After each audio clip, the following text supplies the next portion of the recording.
Hi guys, তোমরা কেমন আছো? আশা করি তোমরা সবাই ভালো আছো। শীতের রাতে এখন পৌষ মাসের খুব শীত পড়েছে, আর আমিও শীতের সময় খুব পিঠে খেতে ভালোবাসি। আশা করি তোমরাও ভালোবাসো, বানাতেও ভালোবাসি। দেখো, এই যে একটা পিঠে এই রেসিপি, এটা হলো চুষি কাঠি পিঠে, তাই তো? এটা চুষি কাঠি পিঠে। আর এই হলো আমার শাশুড়ি মা পিঠে বানাচ্ছে। এটা হলো তেলে ভাজা তেলে পিঠে। খুবই সুস্বাদু খেতে এটা।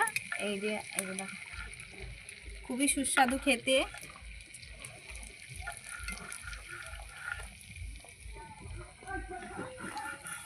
এই পিঠেটা দেখো, চুষি কাঠি পিঠে এভাবে বানাতে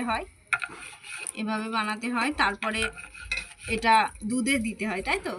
দুধে ভিজিয়ে দিতে হয়। আমি তেমন কিছু জানি না, কিন্তু আমার শাশুড়ি মার কাছ থেকেই সব শেখা। আরও অনেক কিছু রেসিপি নিয়ে আমরা আসবো পরের ভিডিওতে।